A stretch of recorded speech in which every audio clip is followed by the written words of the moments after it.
Okay, it is the last chapter of the book, chapter 12, Temple Ceremony. Li Lun watched anxiously as the boys turned away from the gate. They hurled no more coward words, but they walked backwards and sent ugly thoughts with their eyes. The priest returned to the seat on the bench and beckoned Li Lun to sit beside him. Li Lun did so gladly. He was weary from hunger, and his feet were bruised where sharp stones had torn through his sandals. Tell me, asked the good one, how much rice did you bring? Li Lun reached into his deep pocket and drew from it the rice plant. He gave it to the priest. Just this one, good father, was I able to save for the harvest. Then reaching again into his pocket, he pulled out all that remained of the 4 other plants. The gulls pulled this one before it was ripe, and one they took that I could not find. Sadly, he showed the priest the broken stalks. I think the rats destroyed these 3. See, the heads had already formed. This one was ripe, but the rats ate all the grains 3 suns ago. That was a severe disappointment, I know, to such a young heart, replied the good one. A young heart, but a big, brave heart. I brought the rice plant 6 suns before the time of harvest, father. I could not wait, for there was no more food, and the dipper and I could find no more water. He tucked the rice into the deep pocket. The good one rose. Come with me to the temple while I attend to the tea gathering. Do you improve your time with counting the rice grains? It is now time of short shadows. You have until the time of closing of the flowers to complete the count, but first you must eat and bathe. A servant appeared with a tray on which was a pot of tea and 2 small cups. That is good, Chang. The boy is tired and hungry. Silently, Chang set the tray on the bench and poured the tea, handing 1 cup to the priest and the other one to Li Lun. Li Lun sipped and smacked his lips. It is my first cup of tea in almost 4 moon changes. Thank you, most gracious father. He drained the cup in several famished gulps. Give to Li Lun water for bathing and clean garments. The keeper of the temple commanded Chang. Then give him food. He has had but little food in many days. The priest returned his cup. Chang did not reply, but he refilled Li Lun's cup before he picked up his poles and bundles and started up the temple steps. Li Lun gulped the second cup of tea hungrily. Then he set the cup on the tray, picked up his jacket, and with a bow to the priest, followed Chang. When Li Lun had bathed and eaten food, the priest called after Chang, Show him to the sunset room. I will meet him there. Chang turned to the top of the steps and bowed to the priest. Li Lun followed Chang down a red and black tiled hallway which smelled strongly of sandalwood. At the far end of the hall, Chang laid Li Lun's belongings on an open portico. Then he opened a sliding door and pointed to a red tide pool. The water is warm, Chang said as he placed soap and towels at the edge of the pool. Soon I bring clean garments, then food on the portico. Chang disappeared noiselessly through the sliding door. Li Lun was speechless. He had never dreamed that there was on Blue Shark Island such a lovely place for bathing. He removed his dirty, tattered clothing and slipped into the sunken pool. The hot tea had relaxed him and the warm water tempted him to sleep. But he knew that he must not sleep. Too many things were waiting for him. Besides, he was starved, and Chang had said he would soon bring food. Li Lun hurried through the bath. So quietly did Chang come in with clean clothing for Li Lun that he did not hear him. But when he was ready for them, a fresh white blouse and blue trousers were there on a bench waiting for him. When he was dressed, Li Lun pushed open the door which led to the portico. His poles and bundles were still there with his jacket on top of them. Near them, Chang had set a small black lacquered table and bamboo chair. On the table was a pot of tea. Li Lun sat down and poured himself a cup of the steaming beverage. It tasted delicious. As he drank, Chang came in with a heavy tray and placed before him a plate with rice cakes and steamed seaweed. Li Lun picked up the chopsticks and put some of the rice to his lips. It is seasoned with shrimp, he breathed. Ah, but it is good. He sipped tea noiselessly between huge gulps of food. Under a covered dish, he found bamboo sprouts. Bamboo sprouts I have never eaten, he murmured. His lips trembled. Almost the good one and Chang were too good to him. Tears smarted his eyes as he glanced at the tray of fruit which Chang had set on the table before leaving. When Li Lun finished his meal, Chang appeared and bowed. The father wishes you to come to the sunset room. He led the way through the hallway down which they had come. Li Lun felt in the deep pocket of his jacket. Yes, the rice was still there. He followed Chang into a small room with a black tiled floor and cream-colored tiled walls. As Li Lun's eyes accustomed themselves to the change in colors, he saw several black chairs and 2 small tables. They stood beside a window which overlooked the sea, where white waves splashed high over rocks. I can count my grains here, murmured Li Lun. Chang left the room, and Li Lun was alone. He pulled the rice plant from his deep pocket and sat on the floor where the rice grains showed against the black tiles. Then he began his counting. He counted the grains by moon changes as he had counted the stones on the mountain.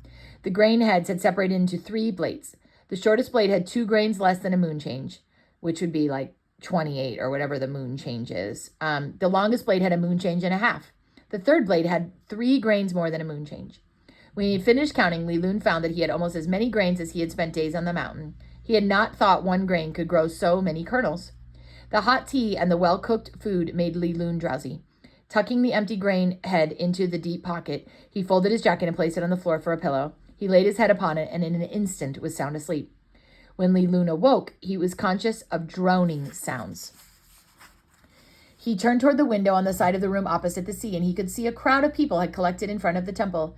Li Lun stood beside the window where he could see them without being seen. He stretched to his tiptoes to look for his most honorable father and most beautiful mother, but he did not see them. When Tang Lun saw the rice, Li Lun wondered, would he still call his son a coward? Now the keeper of the temple appeared, dressed in long black robe and with the little round cap on his head. Have you counted the grains of rice? He asked quietly. Li Lun nodded.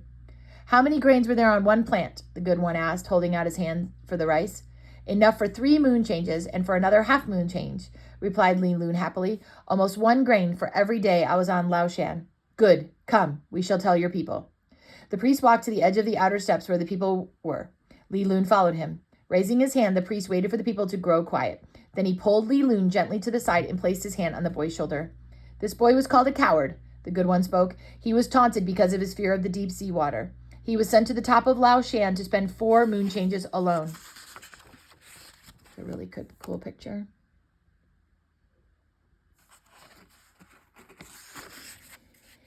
He was, let me see what this, I must have missed something here. Let's see. His fellow fishermen, sorry, I misread that. His fellow fishermen watched to see how he would welcome the son who had disobeyed him. Oh, Li Lun's father.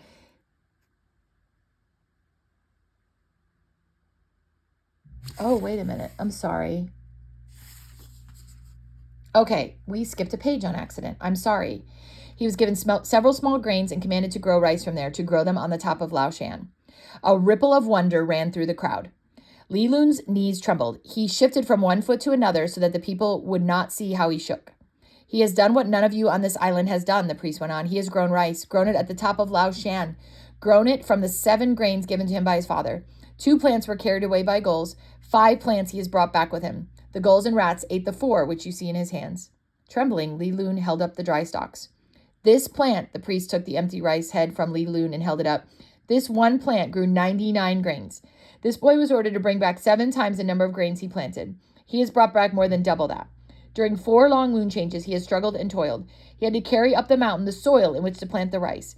He had to drive away the gulls and the rats. He had to carry water to the plants with a small dipper, only to have the sun drink up the water before his eyes. He has toiled harder than the deep-sea fishermen. And now Li Lun has brought his harvest home. A swell of happy murmurings passed through the crowd. Li Lun's knees knocked each other in their trembling, but the keeper of the temple had not finished his story. The wise men of old have said that the production of a grain of rice is as great a work as the creation of a mountain, he told the people. Ah, Li Lun did that, came hums of approval for the boy who had refused to go on his man-making fishing trip. Li Lun has proved that it is possible to grow rice on Blue Shark Island, the priest continued. No one has done this for many years, not since the destruction of Mai Shan. We are a fisher people. We have brought our rice from across the sea over rough and treacherous waters. But now I shall ask Li Lun to teach other boys how to grow rice. Not on Laoshan, but right here on our temple grounds. From now on, the island of Blue Shark will have both fishermen and growers of rice. Ah, murmurs of pleased surprise swept the throng. The priest turned to Li Lun and smiled. Li Lun bowed low and mumbled, "Thank you, most honorable keeper of the temple." Through the crowd, a man and a woman came pushing until finally they stood at the bottom of the steps. Li Lun ran down to greet them. "My most honorable father, my most beautiful mother." "My son," greeted Wang Lun as she stopped to press her cheek to his. "You have grown the rice." Li Lun's father stood looking on coldly. His fellow fishermen watched to see how he would welcome the son who had disobeyed him. Li Lun held out his hands. "Here, most honorable father, are the plants which the rats and the gulls destroyed. The rice heads are with the keeper of the temple." Tang Lun made no effort to take the broken dried stalks, but his eyes met those of his son with a glint of pride. Wang Lun's hands quickly gathered in the broken stems to cherish. Li Lun smiled at her gratefully through misty eyes. And most beautiful mother, his voice trembled, here are the dragon bones which you gave me. I did not need them. He drew the small package from his deep pocket and placed it in her hands. Wang Lun clasped the package tightly. Li Lun, she whispered, I am deeply proud of you. You are a lad of courage. That is the end of Li Lun, Lad of Courage.